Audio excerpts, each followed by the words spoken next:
मिनश्शैतानिर्रजीम बिस्मिल्लाहिर्रहमानिर्रहीम। दोस्तों अस्सलाम वालेकुम। आज नई वीडियो के साथ आपका मेज़बान डॉक्टर तनवीर आपकी खिदमत में हाजिर है। दोस्तों आज हम बात करेंगे किन्नू के ख्वास पर बात करेंगे, किन्नू के फ़वाइद पे बात करेंगे।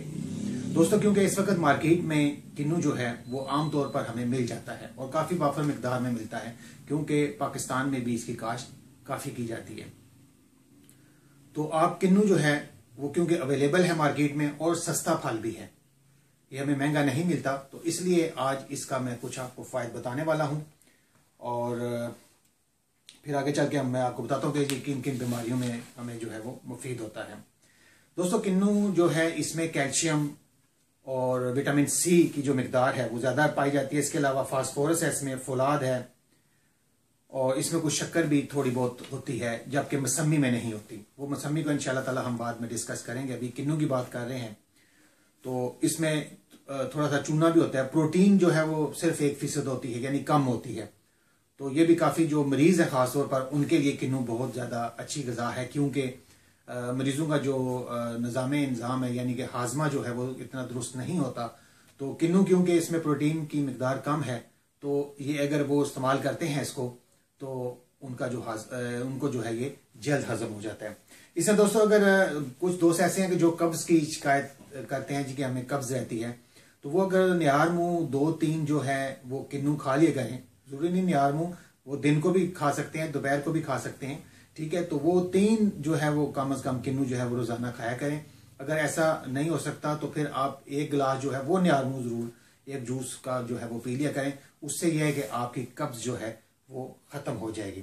इसके अलावा दोस्तों ऐसी ख़वातीन जो कि ये समझती हैं कि थोड़ा सा काम करने से या सीढ़ियाँ चढ़ने से उतरने से उनका सांस जो है वो फूल जाता है, तो ऐसी ख़वातीन भी जो है वो जो है किन्नू जो है वो खाया करें। तो इंशाल्लाह देखेंगे कि उनको कितना जो है वो इसमें फ़र्क पड़ा है। दोस्तों इसके अलावा किन्नू जो है बच्चों के लिए बड़ी मुफीद चीज़ है। ऐसे बच्चे जो कि छोटी उम्र के होते हैं, 1-2 साल के बच्चे हैं, और ख़ास तौर पर वो बच्चे जिन्हें माँ ने जो है वो डब्बे का दूध जो है वो पिलाया हो, तो डब्बे का दूध पीने वाले बच्चों को आप किन्नू का रस जो है वो ज़रूर पिलाया करें, क्योंकि उससे उनकी जो है नशोनुमा में बेहतर इजाफा हो सकेगा। इसके अलावा दोस्तों ऐसे मेरे दोस्त जो कि ये कहते हैं जी कि हमें तेज़ाबियत जो है वो रहती है, तेज़ाबियत का शिकार रहते हैं। ये ऐसे दोस्त होते हैं जो गोश्त का इस्तेमाल ज़्यादा करते हैं और सब्जियों का इस्तेमाल कम करते हैं। ऐसे दोस्तों को तेज़ाबियत की शिकायत हो सकती है। तो दोस्तों अगर आपको तेज़ाबियत की शिकायत है तो उसमें सूरत में भी आप जो है वो किन्नू का रस जो है वो ले सकते हैं, तो ये आप ज़रूर खाया करें। दोस्तों मेरी कोशिश होती है कि कम से कम वक्त में आपको जो है वो मुफीद बातें जो हैं वो बताई जाएं। तो यहाँ मैंने आपको तकरीबन ये सारी बातें जो हैं वो बता दी। हाँ, एक और चीज़, मसूड़ों के लिए ये बड़ी ज़बरदस्त चीज़ है। ऐसे है कि जहाँ मसूड़े फूल जाते हों या जहाँ दांत आपके जो है उनको कीड़ा लग चुका हो, ख़राबी हो, उसमें से खून और पीप आ रही हो, तो इस फल से आप फ़ायदा उठा सकते हैं, क्योंकि इसमें विटामिन सी की जो है वो मिकदार होती है। और आप कोशिश किया करें ऐसे दोस्त मेरे, या तो 2-3 किन्नू का रस निकाल लें या 2-3 किन्नू जो है उनको खा लिया करें। तो इंशाल्लाह ताला इससे यह है कि आपके एक तो मुंह की बू जो है वो भी ख़त्म हो जाएगी और ये आपके दांतों के लिए भी मुफीद चीज़ है। अच्छा दोस्तों, बाद लोग ये भी कहते हैं कि ये जो है हमारा मैदा जो है इस पर ग्रानी सी महसूस होती है, भारीपन महसूस होता है, वो भी किन्नू का इस्तेमाल करें तो इंशाल्लाह ताला उनका जो है वो भारीपन जो है वो भी उसमें भी अफाका उनको होगा। इसके लिए वह क्योंकि इसमें जो तुरशी होती है वो खांसी के लिए जो है वो अगर देखा जाए तो वो नुकसानदेह होती है, लेकिन दोस्तों इस फल की जो तुरशी है वो खांसी के लिए मुफीद तरीन है।